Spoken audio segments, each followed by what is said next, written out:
Alors, on va présenter justement Monsieur Guy Millière.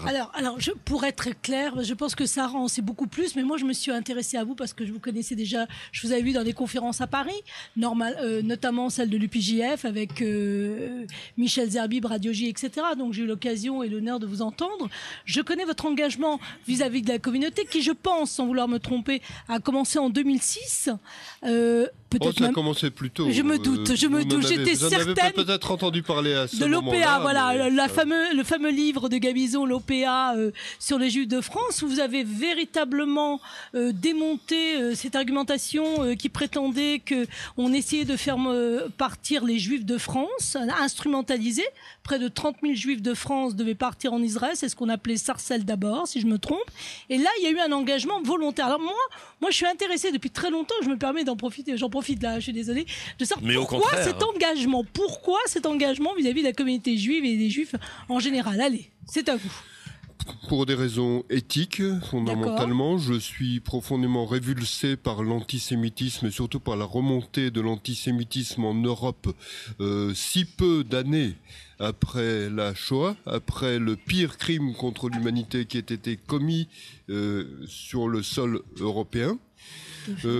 D'autre part, je dirais que j'ai appris depuis de longues années, bien avant 2006, à connaître Israël et à savoir que tout ce que l'on dit d'Israël dans le contexte francophone et dans le contexte européen en général est faux, factuellement. Et donc, comme en tant qu'intellectuel, je suis très attaché à la connaissance, à la vérité, et que je pense qu'il y a une éthique intellectuelle, je pense que mon devoir est de rétablir les faits, de rétablir la vérité. Donc la conjonction entre ces deux éléments, auxquels je peux rajouter le fait que je suis souvent aux États-Unis où on n'a pas le même regard sur Israël et où le rapport au judaïsme et à la communauté juive n'est pas le même, tout cela explique mes positions actuelles. Ces positions me paraissent normales. Ce qui ne me paraît pas normal, c'est l'antisémitisme qui remonte en Europe, c'est la détestation et la diabolisation d'Israël, c'est l'ensemble des éléments ressentimentaux qui se développent dans le contexte européen. Alors bien, on a bien compris votre engagement et d'où est son origine. Pensez-vous que depuis ces nombreuses années où vous avez véritablement œuvré pour une espèce d'information à l'encontre de la désinformation qui attaque régulièrement la communauté juive et Israël bien entendu, pensez-vous que les choses ont avancé ou au contraire ont-elles régressé ? Si vous parlez de l'Europe, je dirais que les choses ont tendance à régresser. C'est ce que j'aurais expliqué dans mes conférences toute cette semaine et c'est ce que je vais réexpliquer à Ra'anana. En général, quand je commence mes conférences, je commence à dire je vais vous parler de l'antisémitisme qui se développe en Europe, mais si je vous en parle, cela pourra vous sembler pessimiste, mais en même temps, cela va légitimer le choix que vous avez fait de venir vivre en Israël, parce que vous avez pris la Félicitations. Merci beaucoup. Et on nous répète trop souvent également auprès des auditeurs, parce qu'ils sont très nombreux aujourd'hui à nous écoutant donc en Chutz Laaretz, en dehors donc d'Eret Israël, qu'on a tendance à exagérer et que là-bas ils se sentent bien et qu'il y a peut-être effectivement des événements comme ça, mais qui sont, on me le répète un peu trop souvent, j'ai l'impression, isolés. Ils sont réellement isolés, Monsieur Guy Millière ? Ils ne sont pas si isolés que cela dépend des quartiers dans lesquels on vit. Je dirais que si on vit à Paris dans le 17e arrondissement et qu'on sort rarement du 17e arrondissement, il se peut que l'on vive une vie normale et qu'on ne ressente pas cet antisémitisme. Mais dès qu'on va dans les banlieues, on le sent très nettement. Dès qu'on va dans les collèges, on le sent, dans les lycées aussi. Il a fallu à peu près 1 an pour que ma fille me dise « il y a une élève juive » et on dit « la juive, elle se fait harceler ». Ma fille avait peur de me dire cela parce qu'elle avait peur elle-même ensuite d'être harcelée si elle le disait. Donc il y a beaucoup de non-dits, il y a beaucoup de choses qui restent latentes et qui ne font pas l'objet de plaintes, même de réclamations, mais qui sont présentes. Et je dirais que des gens de la communauté juive en Europe intériorisent cela. C'est pour cela que dans la plupart des quartiers d'Europe, on ne porte plus de kippa. Les gens qui veulent porter une kippa portent un chapeau ou une casquette, parce qu'ils savent que s'ils portent une kippa, ce sera différent. Avoir une étoile de David autour du cou, c'est potentiellement dangereux. Donc il y a une multitude d'éléments comme ça qui font que petit à petit, je dirais qu'on en arrive à une situation où quelqu'un qui veut vivre sa vie de juif doit vivre en faisant attention à chaque instant, en faisant attention de ne pas être remarqué, de ne pas être vu en tant que juif, de regarder si personne ne le suit dans la rue. De se cacher. C'est extrêmement pénible comme situation, c'est absolument inadmissible comme situation. Et moi-même, en tant que défenseur de la communauté juive, en tant que personne qui lutte contre l'antisémitisme et qui défend Israël, je peux recevoir de manière récurrente des menaces ou après une émission de télévision me faire arrêter dans la rue par quelqu'un qui va dire attention, on n'aime pas ce que vous dites. Donc ça n'est pas omniprésent. C'est de plus en plus ça. C'est beaucoup plus fréquent ce qui vous arrive quand vous passez sur un plateau de télévision. Vous ressentez que aujourd'hui on insiste plus sur ce fait? Oui, on insiste plus sur ce fait et je dirais que la télévision française est une télévision sur laquelle il y a des choses qu'on ne peut plus dire. J'ai été invité pour la dernière fois il y a 6 semaines à peu près sur un plateau de France 24. France 24, oui. Et j'étais en débat avec en face de moi, j'avais 2 interlocuteurs. Quelle chance. L'un s'appelait Pascal... Ils ont été musclés face à vous. Non, ils étaient menteurs, falsificateurs. L'un était Pascal Boniface, mais c'est un menteur professionnel. Les seuls moments où il dit la vérité, c'est quand il parle de football, mais en général, c'est quand le micro n'est pas allumé. En dehors de ça, l'autre, c'était Elias Sandbar, qui est ambassadeur, entre guillemets, de Palestine à l'UNESCO. Et l'un et l'autre tenaient un discours de langue de bois absolument insupportable. Et les journalistes buvaient leurs paroles. C'était tout à fait normal. Les pauvres Palestiniens opprimés, les sales Israéliens qui mettent des barbelés partout. Et il faut être équitable avec les Palestiniens. Alors j'ai simplement rétabli quelques vérités, mais je me suis basé uniquement sur des faits. C'est-à-dire j'ai dit, si on veut être équitable, dans ce cas-là, il faut dire aussi que Mahmoud Abbas n'est pas un grand démocrate et qu'il félicite des assassins dès qu'ils sont libérés des prisons israéliennes. Quand on est équitable, on doit dire aussi cela. On doit dire qu'il est absolument indécent de fêter, de faire des héros, de terroristes et d'assassins. Et plus j'ai développé ce type de thématique, qui était pourtant basée sur des faits, puisque ça venait de se produire, plus j'ai vu que le visage de la journaliste s'assombrissait, et plus j'ai vu qu'elle essayait de me couper la parole. D'où vient cet antisémitisme, effectivement, on va dire citoyen, puisqu'il n'est pas d'État, ce n'est pas un antisémitisme d'État, je le répète, mais bien citoyen. D'où provient-il? Quelle est l'origine de cela? Même si on peut en attribuer plusieurs, même si on pense que c'est le conflit israélo-palestinien, je commence à avoir des doutes puisque ce conflit existe depuis des années et que là, on assiste véritablement à un fléau. C'est quoi? Il y a plusieurs composantes à l'antisémitisme qui remontent. Je dirais qu'il y a déjà effectivement une remontée du vieil antisémitisme traditionnel, pourrais-je dire, d'extrême droite, qui a été silencieux pendant des années, qui a été tu, mais qui ressurgit petit à petit. Mais il y a aussi ce qui permet qu'il ressurgisse.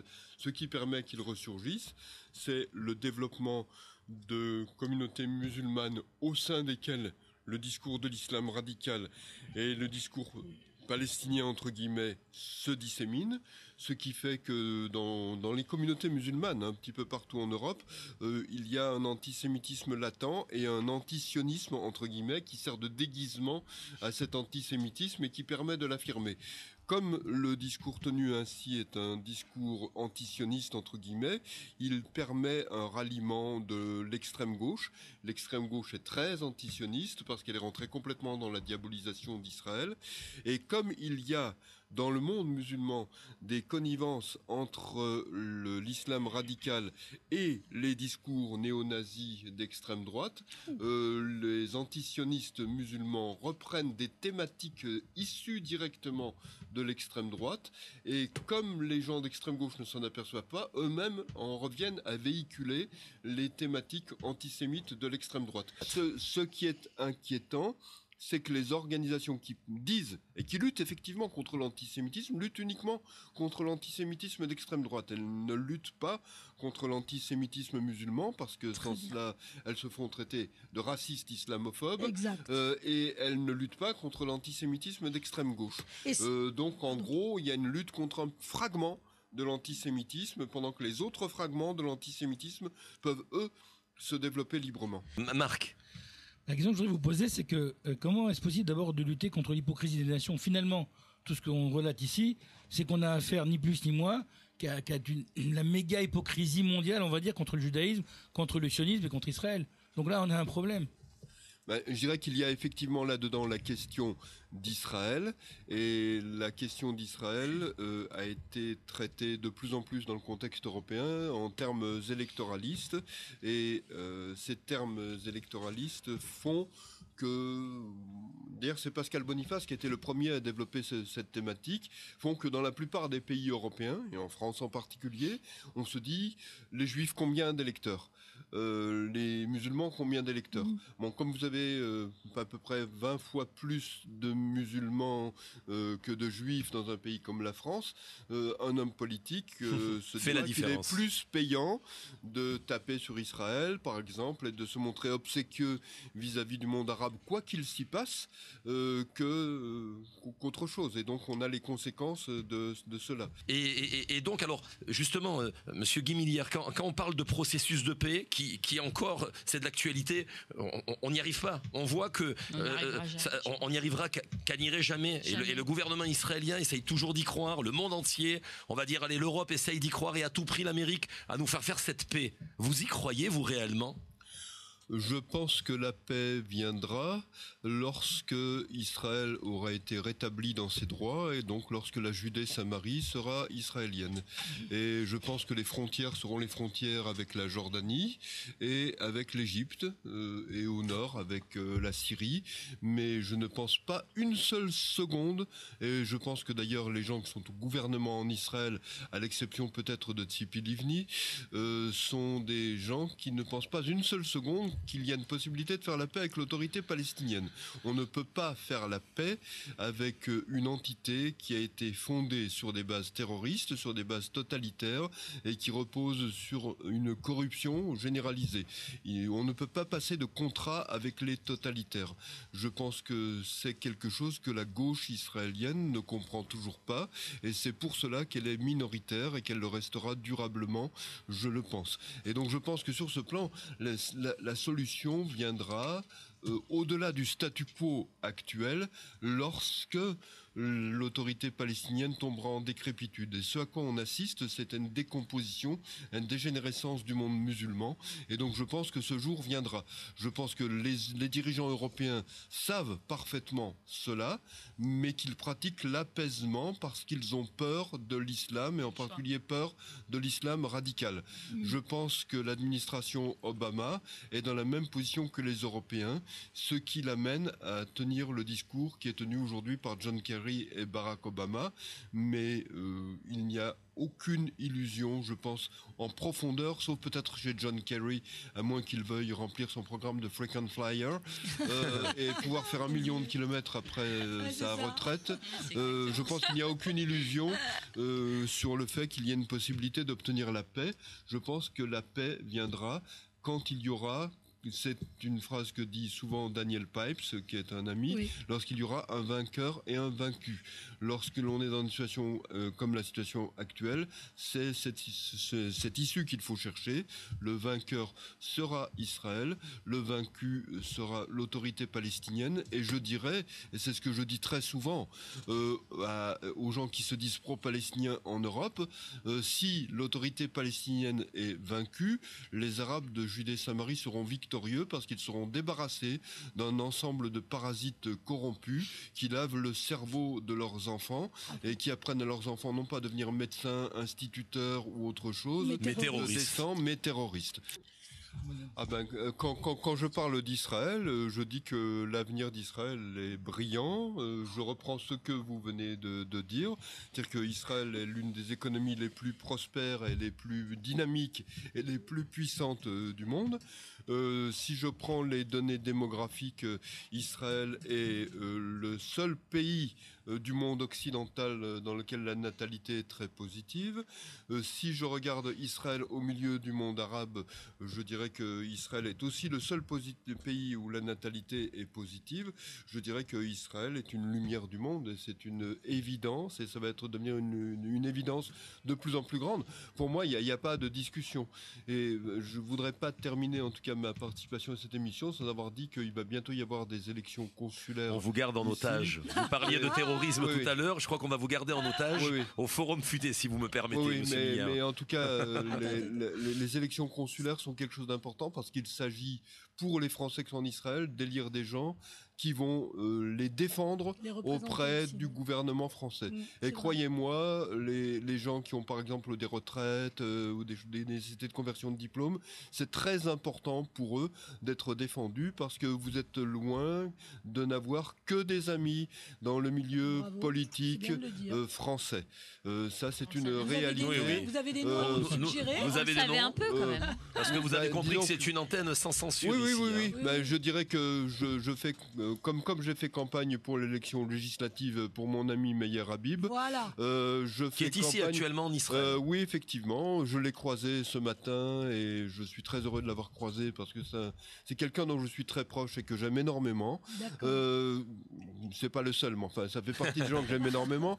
Je fais campagne dans cette élection consulaire pour un autre de mes amis qui s'appelle Elie Lévy et qui est quelqu'un de très bien, qui se présente comme apolitique et je pense qu'il a raison de se présenter comme apolitique parce que on parle de quelles élections là? Les élections consulaires. Elles ont lieu en même temps que les élections européennes. Qui sont prévues pour quelle date? Elles sont prévues pour le mois de mai prochain, 25 mai. D'accord. Et donc je pense qu'il est très important d'avoir des représentants consulaires parce que comme je l'ai dit, vous êtes loin de n'avoir que des amis dans le contexte européen et dans le contexte... Pour conclure, monsieur Guy Millière, c'était un honneur en tout cas pour nous de vous recevoir là avec votre épouse. Merci beaucoup.